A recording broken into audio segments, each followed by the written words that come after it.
Presentation of proclamations, awards, and introduction of new city employees to be held on April 5th, 2022 at 5:30 p.m. at the Council Chambers building.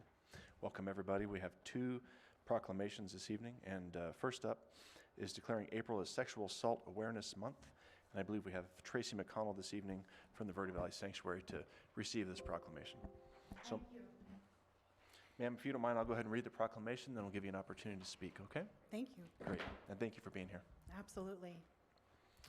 So whereas Sexual Assault Awareness Month is intended to draw attention to the fact that sexual violence is widespread and has public health implications for every community member of the city of Cottonwood, and whereas rape, sexual assault, and sexual harassment impact our community, as seen by statistics indicating that 1 in 2 women, 1 in 4 men, and 1 in 2 transgender individuals have experienced contact sexual violence in their lifetime.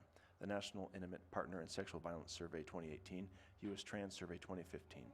And whereas the City of Cottonwood shares a critical concern for the victims of sexual violence and a desire to support the needs for justice and healing, and we must work together to educate our community about what can be done to prevent sexual assault and how to support survivors, and whereas staff and volunteers of anti-violence programs at Verde Valley Sanctuary encourage every person to speak out when witnessing acts of violence, however small, and support victims of sexual violence. And whereas with leadership, dedication, and encouragement, there is compelling evidence that we can be successful in reducing sexual violence in the city of Cottonwood through prevention, education, increased awareness, and holding perpetrators who commit acts of violence responsible for their actions.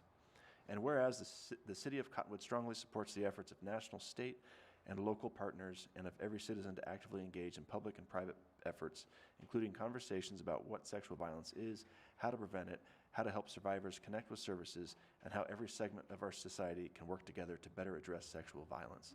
Now, therefore, be it resolved that I, Tim Alinsky, Mayor of the City of Cottonwood, Arizona, on behalf of the City Council, join anti-sexual violence advocates and support service programs in the belief that all community members must be part of the solution to end sexual violence. Along with the United States government and state of Arizona, I do hereby proclaim April as Sexual Assault Awareness Month in the city of Cottonwood. Thank you. Thank you very much, Mayor. Greetings, Mayor, Vice Mayor, council members, city manager, and fellow citizens. This is a clear declaration to join hands across the Cottonwood area to prevent sexual violence and support survivors. Sexual assault at its core is a devastating abuse of power, one that affects people of every age, race, sex, gender, identity, sexual orientation, national origin, socioeconomic background, and a religion. It means all of us. It is critical for each of us to stand up and acknowledge this issue, improve the laws and services available to survivors, and to change the culture and attitudes that allow this violence to proliferate. Sexual assault can be a life-changing trauma for far too many of our neighbors, colleagues, friends, and family. What you can do to support this proclamation is to learn more about sexual assault and how you can support a survivor. And we have a guide on our website at verdevalleysanctuary.org. You can use social media during the month of April. Use your voice and platform you have to help to end sexual assault. And you can also, like Verde Valley Sanctuary, we send out positive messages around that. Start by believing and victim shaming. Intervene as a bystander. Step in when you see harmful behaviors. Talk to your friends about the issue and what you can do to prevent sexual assault. Advocate for legislation that supports survivors. Incorporate policies and practices that support violence prevention. Maintain strong survivor services, making it clear that sexual violence is not tolerated.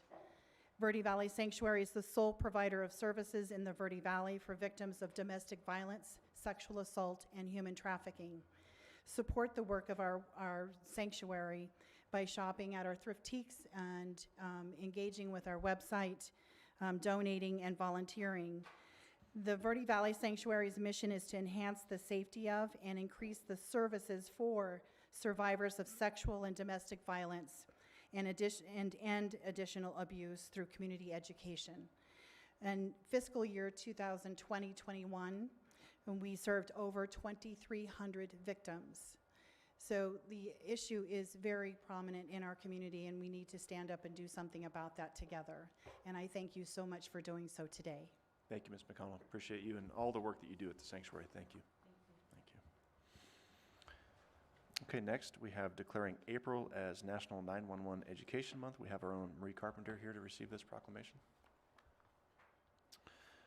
So whereas 911 is nationally recognized as a number to call in an emergency to receive immediate help from police, fire, emergency medical services, or other appropriate emergency response entities, and whereas 911 was designated by Congress as a national emergency call number under the Wireless Communications and Public Safety Act of 1999, and whereas the Enhanced 911 Act of 2004 established Enhanced 911 as a high national priority as part of our nation's homeland security and public safety, and whereas people of all ages use 911, and it is critical to educate the public of all ages on the proper use of 911, and whereas a growing segment of the population, including the deaf, hard of hearing, deafblind, and individuals with speech disabilities, increasingly communicate with non-traditional text, video, and instant messaging communication services, and anticipate that these services will be able to connect directly to 911, and whereas thousands of 911 calls are made every year by children properly trained on the use of 911, resulting in lives saved, which underscores the critical importance of training children early in life about 911. And whereas there is widespread misuse of the 911 system, including prank and non-emergency calls, which can result in costly and inefficient use of 911 and emergency response resources. Now, therefore, I, Tim Malinsky, Mayor of the City of Cottonwood, do hereby proclaim April 2022 as National 911 Education Month and call upon all government officials, parents, teachers, school administrators, caregivers, business leaders, nonprofit organizations, and the people of the United States to observe this month with training, events, and activities to educate the public on 911 and its services. Thank you, Mayor Linsky and council members. A lot of us don't often think about the use of 911 until we find ourselves in an emergency. So we do want to educate the public and let them know that it's always prudent to be aware of your surroundings and your location and describe calmly where help is needed to the 911 dispatcher, as well as be able to answer their questions. They are not asking this to slow things down. They are asking to gather information to properly prepare the responders so they come equipped with the right number of personnel and the right equipment. And it's also important to be familiar with the technology you're using to call 911, which is changing at a rapid pace. It used to be just the home phone on the wall. Now we have our mobile devices, our smart devices, our smart watches, our smart vehicles, our smart homes. Everything is smarter than we are, and they're calling 911. So just be aware of that technology before you implement it, and educate your children. Phones are not toys. Even if the cellular device does not have a service connected to it, if it can be powered on, it can call 911. So we want to make sure that we're educating our youth on the proper use of that technology and how to call 911. So I do thank you for the proclamation and for the time to be able to provide a few tips for 911. Great. Thank you. Our pleasure. Thank you. Thanks. Okay, next up during this pre-meeting is introduction of new employees. We have quite a few to introduce this evening, so we're going to start things off having Mr. Houseman introduce Jennifer SOMIT. Good evening, Mayor, Council. My name is David Houseman. I'm the Public Works Director. I'm pleased today to introduce to you Jennifer SOMIT. Jennifer took the new position as the Utility and Public Works Inspector. Jennifer is a native of Arizona. She has just recently returned from Arizona and relocated to the Verde Valley to begin work for the City of Cottonwood after spending the past 10 years in Sonoma County in California's wine country. Jennifer is excited to be able to live and work in the Verde Valley. Jennifer has an extensive background in all facets of construction, including public works and utility inspection. She also has a background in project management, project administration, design and development in both the private and public sectors, and she is looking forward to utilizing her skills and experience to deliver quality projects here in the City of Cottonwood. Jennifer is married and enjoys outdoor activities such as cooking and spending time with her pets. At this time, I'd like to introduce to you guys Jennifer SOMIT. Excellent. Welcome. Good evening, Mayor and Council. I'm Jennifer SOMIT, and I'm very happy to be here, and I really appreciate the opportunity that Public Works Department and the city has afforded to me. I'm a native of Arizona, and I've always loved the Verde Valley, so hailing from the desert down south, it's a real treat to be able to come and live up here in Verde Valley, where I've always look forward to serving the city of Cottonwood and helping out the Public Works Department and delivering quality projects to the city. So thank Awesome. you very much. It's very nice to meet you. Awesome. Good to meet you. Welcome back to Arizona. Thank you very much. Yep. Yeah. Well, Good to be back. yeah. While you were away in Sonoma, we went ahead and got our own AVA designation. So While I we're, was sleeping. yep. So we're now at the heart of Arizona wine country. So I was very surprised to learn that when I returned, Yep. but it's a very neat thing. So it's Yep. a easy transition for me. Having Perfect. that done. But I'm a lot happier to be in Arizona's wine country. So good, good, good. All right. thank you very much. If you wouldn't mind sticking around, because we are going to do a group photo at the end with all the employees. So thank you. Mr. Jack Teal, you're going to introduce Joel SULFARO. Good evening, Mr. Mayor and Council. I'm Jack Teal, your Parks and Recreation Director, and I'm here tonight to introduce 3 members of our team here to you. Thankfully, after 2 years, we finally have a full team, and I'm happy to introduce those final 3 to you tonight. We'll start off with Joseph SULFARO. He's a mountain of an individual. So Joe is our recreation coordinator for trails and community enrichment. Joe started with us a few months ago and has evolved the position over time since he's got it on. He came to us by way of Michigan. He went to Michigan State University of Michigan, sorry. Yeah. Now I'm really scared. I need you to move up in front of me, please. But so Joe's had extensive work in the trail system. He came to us by working through state parks, and he worked up at Slide Rock State Park for 5 years, where he was the assistant manager up there. He also has a degree in environmental science and planning. So he's been able to work on a lot of the trail systems in and around our area, knows our ecosystem really well. So in his time here, he's already led a couple of our nature hikes with Joe, educational series that we do. And he also had a hand in helping build that Hotshot Trail, the memorial trail for the Prescott 19 over there. So he's real versed in his area. We're super happy to have Joe on our team, and can't wait to see what he does for the city of Cottonwood. You already saw some of his benefits cleaning up the jail trail system and all that. And he's hard at work and always doing a great job. Great. Welcome. Nice to meet you guys. He's a man of many words, as you can tell. Staff meetings with him are pretty comical. So, Mr. Mayor, Council, I'd like to introduce next, we'll go with Rosa. We'll get Rosa Kays up here. Rosa Kays is our reservation specialist who has taken over all of our facility reservations and park rentals. Rosa is an Arizona native. She was born down in Tempe, where she graduated from ASU. Yeah, I wanted to make sure I got that one right. So she spent a long time in our area. She moved here about 8 years ago, where she spent the last 7 as the town clerk for Jerome. She came to us recently with all that experience and has been crushing it in our department, and we love having her. She actually, not only is she into parks and recreation and things of that nature, but she likes history too. And what's the house you guys just bought? The Luther White House here locally. So her cats, her family all live over there with her partner Gary and their teenager Milo. So we're really excited to have her on our team and get things going over there. So if you need a room rental, anything like that, you'll be working with Rosa in that. Welcome, Rosa. Thank you. Nice to meet you all. Good to meet you Glad too. to be working with Cottonwood. Glad to have you down here. Thank you. Thank you so much, yes. And last from our team, I'd like to introduce Miss Dana Dow. So Dana, too, she was a Cottonwood native, born and raised here, moved away for a little bit, but soon realized that Cottonwood is the place to be and wanted to come back. And we're super lucky to have her. Although we aren't the reason she came back, we're happy that she is here.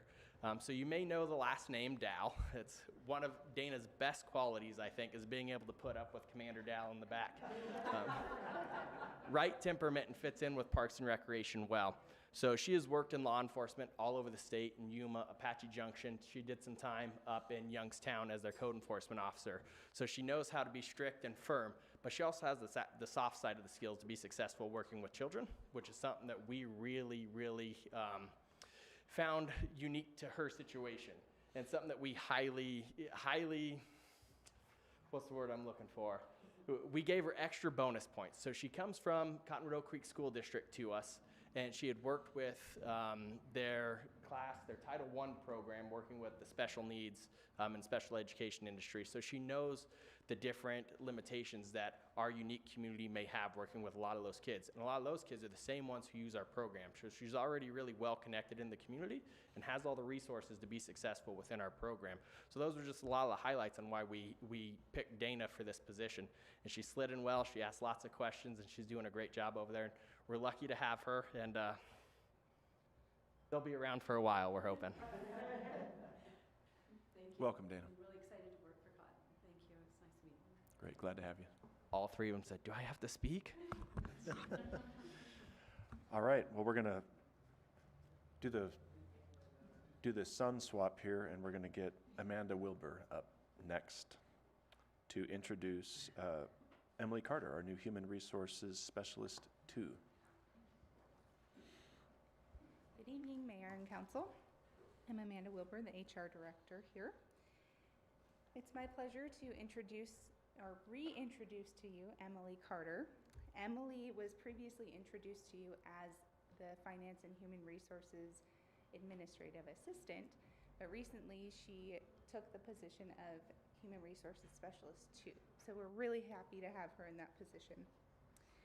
Emily's originally from Nashville, but has been in our community for the past 5 years here. Her education is in art history with some recent additions of business and accounting. She also has experience in office management and accounting. She loves the outdoors, camping, hiking, and her 3 children. So please join me in welcoming Emily. Hello again. Again, I just want to say that I'm very thankful for where I am and that I'm here with the city. So. Great, glad to have you. Thank you. Thank you. Thank you. Okay, just 2 more employees introduced. Kirsten Lennon, you're up for both of them. We've got Danielle Gressley, Administrative Assistant for Finance and Human Resources. Good evening, Mayor and Council. I'm Kirsten Lennon, the Financial Services Director, and I'm here tonight to introduce Danielle Gressley and Jessica Bryson. Danielle is our new Administrative Assistant for Finance and Human Resources, replacing Emily. So Danielle was born in Virginia, and she grew up mainly in West African countries, and she moved to this area for the first time in high school, which she graduated here in Cottonwood. And then she pursued her undergraduate degree in anthropology overseas, and then she moved back to Cottonwood 5 years ago. And she loves to travel and do drawings and study languages and hiking, and she's super excited to work for us, and we love her, and we're happy that she fits in with our group. Danielle? Welcome. Thank you. I'm really excited to be here. Excited to have you. They were kind of nervous. I didn't really want to say much. So next up, I have Jessica Bryson. Jessica is our new accounting specialist too, and she handles all of our accounts payable and our payroll now, since we got that position last year. Jessica is originally from Hartford, Connecticut, but she moved to Arizona to play basketball at NAU. And she has had 15 years of diverse service in government. She was a police officer for a while. She worked for the town of Sedona for a while, doing trails stuff, right? And police officer there, and she worked for the town of Sedona, the city of Sedona for a while, and she's been all over, and she really is enjoying working in the finance department, went back to school and got her accounting degree to come work for us. We enjoy having her. And so she enjoys hiking, kayaking, and of course horseback riding, and all the things that we have available in the Cottonwood area. Welcome, Jessica. Good evening, Mayor and Council. Just grateful to be here and nice to meet you all. Good to meet you too. Welcome. All right, well listen, let's get all of our employees up, and if there's family with you, you're welcome to bring them up too. We'll get a group shot.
Well, that convenes our early pre-meeting, and so stick around. We're going to meet for our regular session here at 6 p.m. And welcome to all of our new city employees.